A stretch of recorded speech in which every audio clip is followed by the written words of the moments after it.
Good day everyone, my name is Chris Daniel Sumawang and I am a student nurse from Thorax State University from BSN 1B, and for today I will be performing a performance checklist about the physical assessment of the patient's lungs as well as the thorax. So first thing that we need to do, we need to assemble our equipment. We do need to have a stethoscope, a marker, and a millimeter ruler, or in this case I will be using a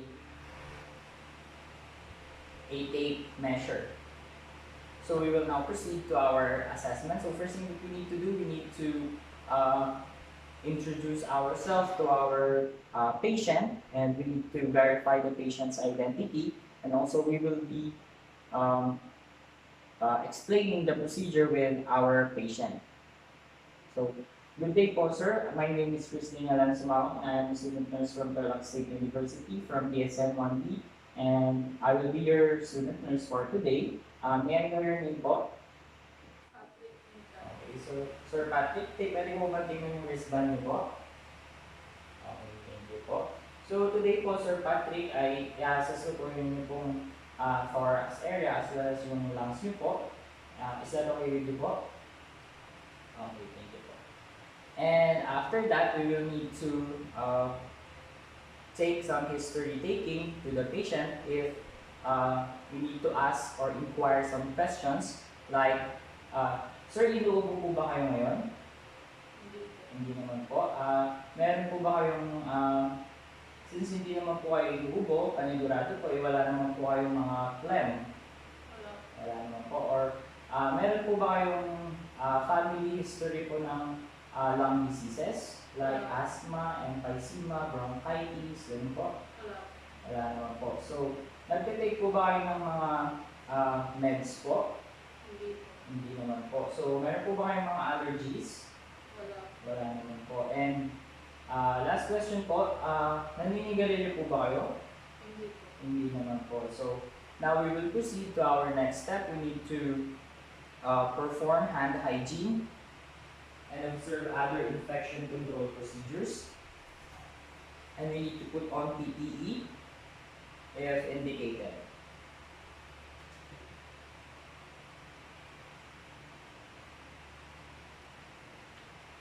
So for our next step, we need to explain again the procedure with our patient, and we need to secure consent. So, sir, today po is I'll be touching po yung different areas po ng inyo pong thorax area as well as yung parts po ng inyo pong likod. Is that okay with you po? Okay po. So, after that, I will need to provide some privacy for my patient by closing the curtains around it and closing the doors to the room if possible. Also, I need to provide a warm and a well-lit room for my patient. And after that, we will now proceed to our assessment itself. So first thing that we need to do, we need to make the patient comfortable. So, sir, upo tayo ng comfortable po. Okay, thank you po. And I will need to ask you po, sir, to remove po yung ating pong t-shirt for the assessment. Okay lang po? Okay, thank you po. So, tanggalin po natin, sir.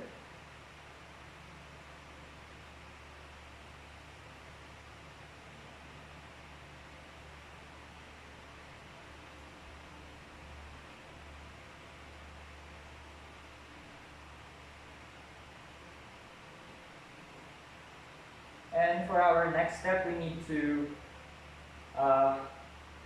ask our patient to, we will be observing the patient's skin color. So, sir, tingin na po sa harapan. Thank you po. Okay, so, based on what I have observed po, normal naman po ang ating skin. In fact po, it has a pink undertone po, which is very normal. And pwede po ba i-check yung pong nail beds?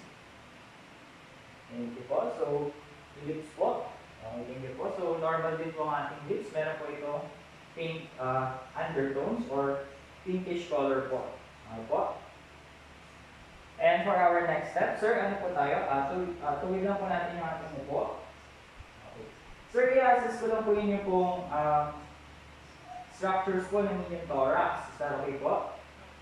So, hinga po tayo ng hinga lang po tayo ng normally. Okay, thank you po. So, based on what I observed, sir, normal naman po ang inyong pong clavicle. In fact po, symmetrical po siya as your chest, as you inhale po, na nagmumove po yung clavicle, symmetrical po ang pagpangat, as well as po yung inyong pong sternum, nasa midline naman po, and yung inyong pong coastal angle po, which is in here. So, normal naman din po. Okay po. And after that, for our next step, we need to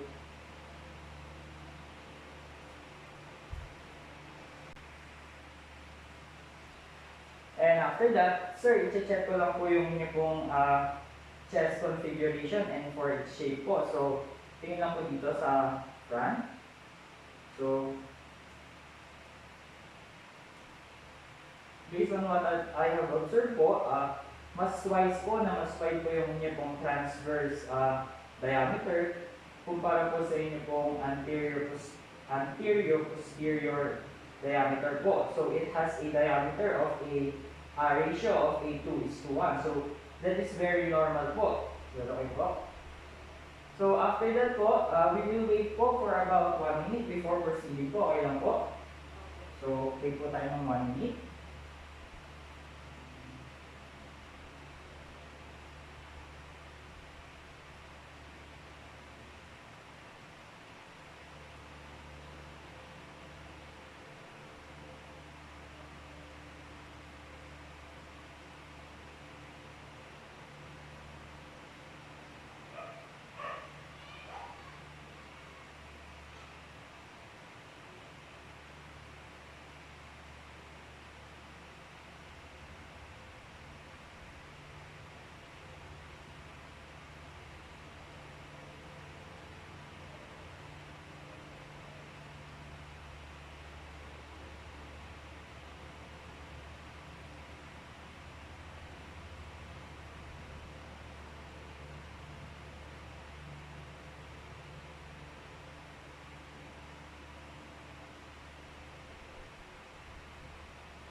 So, okay, 1 minute na po, sir. And based on what I have observed po, in-assess ko po yun yung pong respiratory rate, yung mga, yung pong time na 1 minute na yun. So, based po sa na-assess ko, sir, yung inyo pong breaths per minute is 16 po. So, nandun pa rin po siya sa range ng normal. So, ang normal po is 12 to 20 breaths per minute. So, yung inyo po 16. So, it is very normal po. Okay po? So, next naman sir, mag-proceed naman po tayo sa palpate naman po ng inyo pong anterior thorax. So, ang unang gagawin lang po natin is, first, ilolocate ko lang po muna yung inyong suprasternal notch po, which is in here po. So, papalpate ko lang po. And based on what I have observed po, wala naman pong any tenderness, masses, or vocal folds sa inyo pong notch. So after that po, ipapalpate ko lang po yung inyo pong anterior thorax. Okay lang po? Okay po. So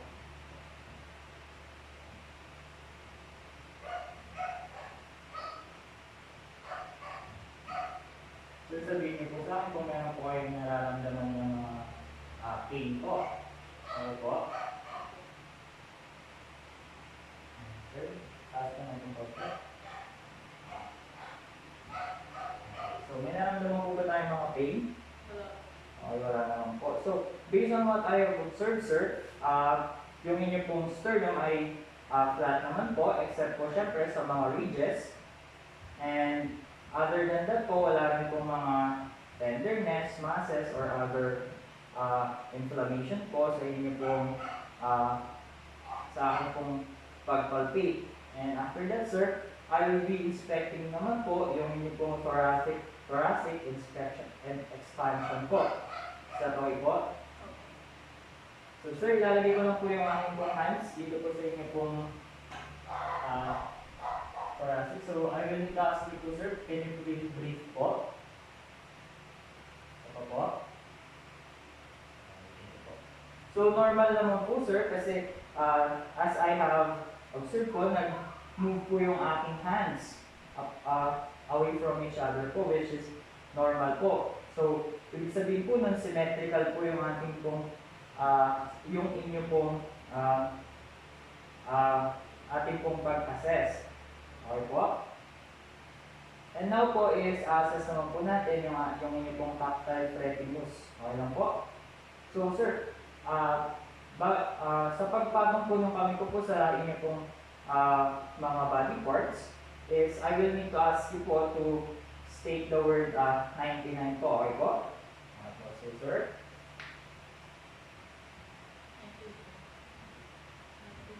okay lang po. Okay po. 99. Po. 99. 99. 99. 99. Okay po. So, based on what I have observed, sir, normal naman po ulit yung ating pong pag-assess. So, yung vibrations po na aking pong na-felt sa aking pong mga hands ay symmetrical po on both sides upon palpation po. Okay po? So, for our next step naman, sir, is gagawin po natin is yung percussion po ng inyo pong anterior thorax. Okay lang po ba yun? Okay po. So, ang gagawin lang po natin is, sir, I will have you to look on your left po. Okay po. So, ang gagawin ko lang po is percussion po. Ganyan po. Okay po. So, ganyan po yung kabila. And, yung normal naman po ang ating pag-assess, in fact po, yung sound po na na-produce po during the percussion is resonance po, which is normal. Deep po yung ating pong pag-percuss. Nag-indicate po yun na normal po lungs po ninyo sa inyong thoracic area, sa inyong pong apex. Okay po. So next po is, ipapalpate ko na, ipapercuss ko na po yung mga various areas po sa mga landmarks po sa inyo po anterior thorax. Okay lang po? So sir, yun lang po naman po.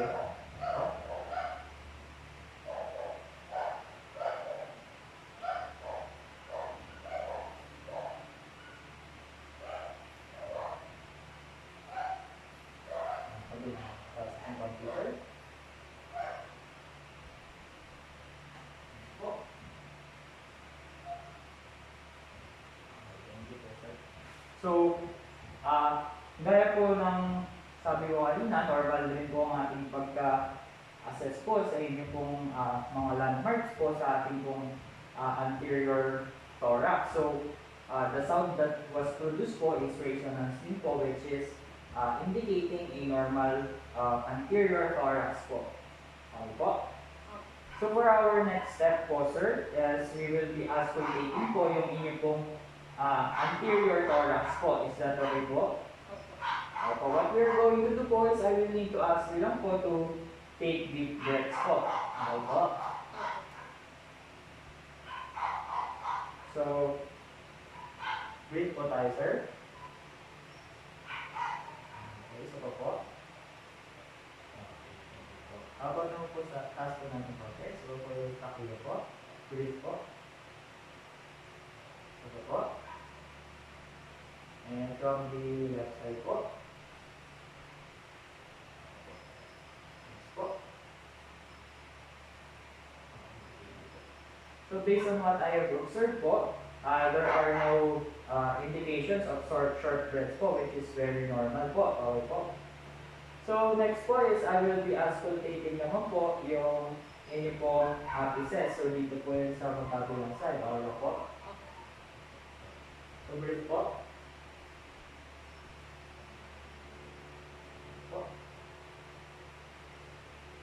So what I have assessed po is, tinignan ko po kung merong mga sounds ng vesicular sounds.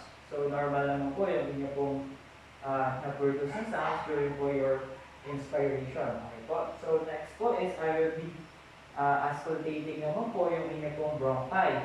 And I will assess po kung may marinig po ba ako broncho-vesicular sounds. Okay po, sir? Okay po. So, sir, breathe po tayo.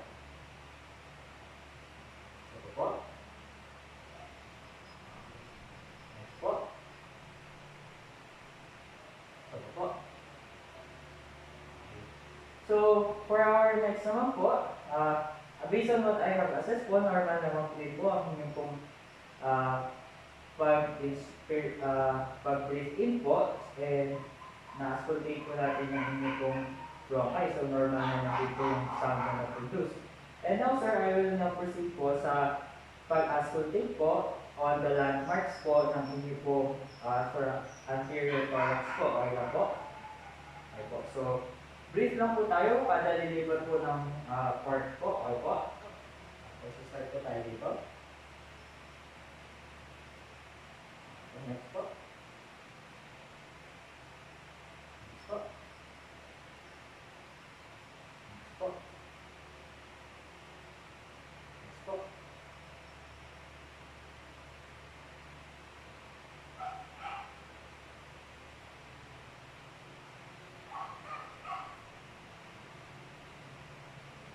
Okay po.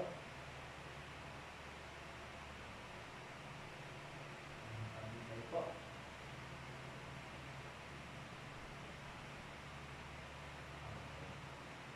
So, based on what I have observed po, normal naman din po ang na-produce na sound. So, wala pong problema sa inyo pong anterior thorax. Okay po, sir. So, next po, sir, is I will be assessing naman po yung inyong pong voice sound. Is that okay po?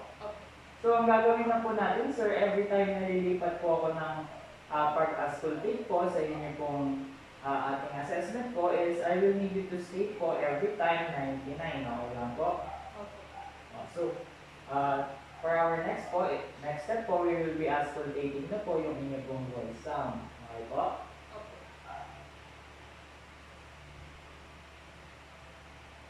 So, for our next first assessment po, yung ating pong bronchopoly. So, I will need you to state lang po 99 every time po na ipapatong ko po yung bell ng ating pong stethoscope. Okay po?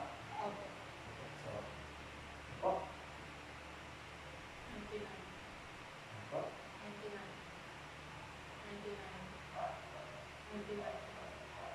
99. 99. Last po natin. 99. 99. Po.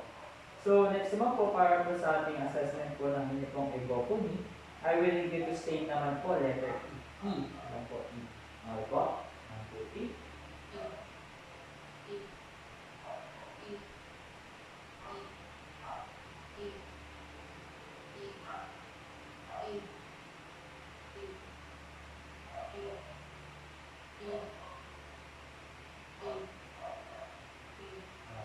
So that is for the assessment po ng inyo pong voice sounds. So for our next step naman po, sir, is I will be moving on naman po tayo sa ating pong pag-forecast po sa inyong pong posterior thorax. So okay po, sa likod na po yan. Okay po, so face po tayo dyan. Okay, so I will be doing this po, sir, para po magkaroon po tayo ng better visualization po at better percussion sa inyo pong likod. Okay po? So, next naman po is i-percuss po natin yung inyo pong lungs. So, I will need to move lang po sa inyo pong side para po mas ma-percuss po natin yung likod nyo po. And i-percuss lang po natin yung una po, yung apex po ng inyo pong lungs. Okay po? So, start po tayo.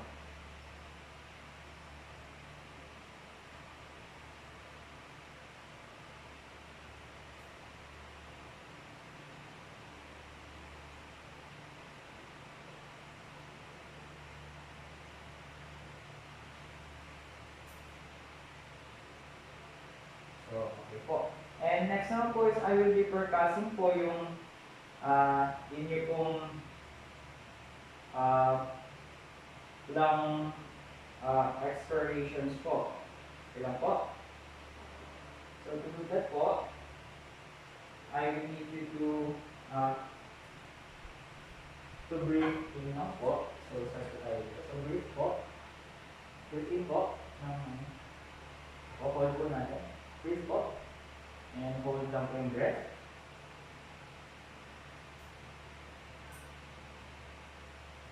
So, relax po tayo.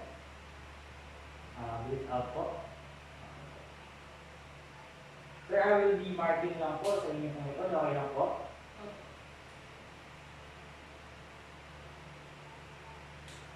So, breathe in po ulit. Hold lang po natin. Breathe po.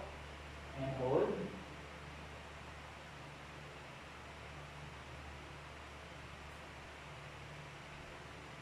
Sige po. Breathe out.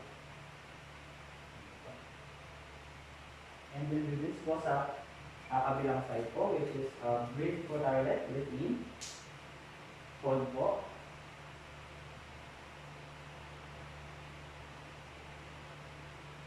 Breathe out. Next po, breathe in ulit. Hold.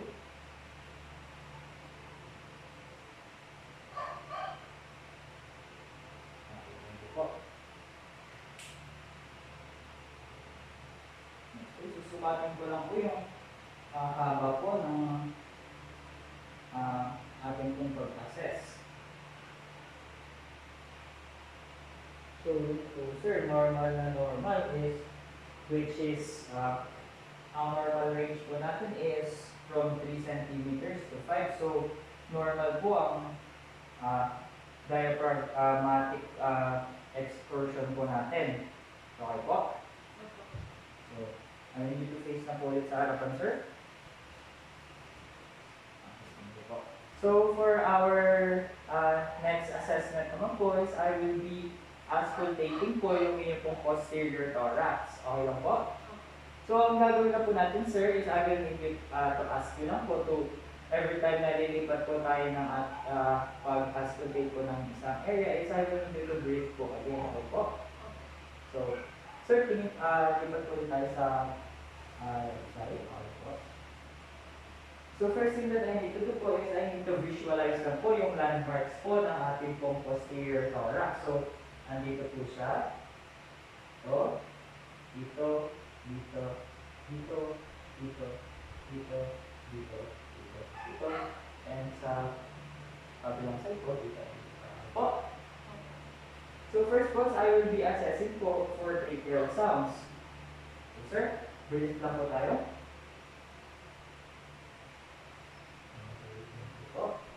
And next po is I will be assessing naman po or auscultating for brachial sounds or bronchi sounds po. Okay po. So, okay, sir, breathe po. Okay po. And now we will be assessing, I will be assessing naman po or auscultating po yung inyo pong vesicular sound po. Okay po. So, from P3 to P5 here. So, sir, breathe po tayo.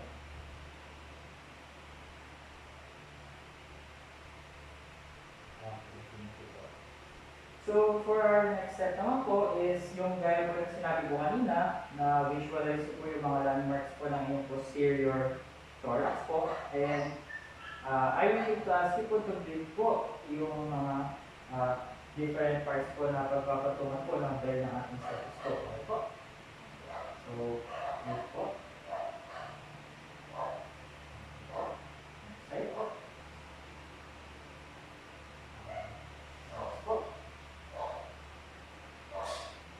Next po. Next po. Next po. Next po.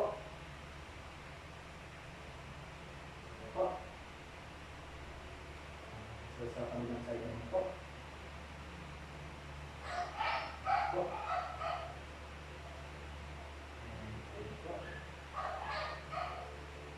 And so, sir, nanood po natin na normal naman po ang pitch and quality po and yung duration po ng inyo pong pag-breathe po. So, that is very normal lang po. So, ano na po tayo dito, sir? Hindi po. And that is all po for our assessment po sa ating pong inyo pong thorax as well as sa inyo pong lungs. So, thank you po, sir.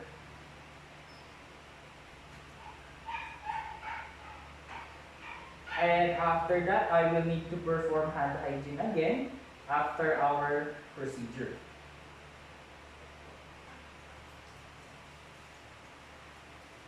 And after that, we will need to assist again our patient to put on his or her clothes.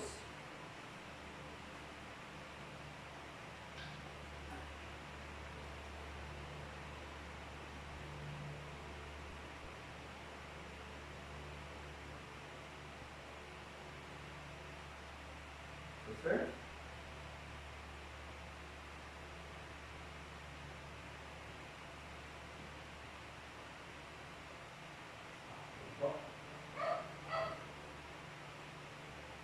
So, comfortable naman po kayo, sir? Thank you po. And so we will now proceed to our evaluation, and which is the interpretation and the documentation of our findings. We need to refer to the description as well as the interpretation of the normal and the adventitious breath sounds. And for our documentation, we need to document the date and time, the procedure done, as well as our findings. And we need to, if the patient, if with abnormal, what we need to document our actions taken. And lastly, we need to document the response of the patient during our activity or the assessment of our intervention. And that would be all for the assessment or physical assessment of the patient's thorax as well as the patient's lungs. Thank you.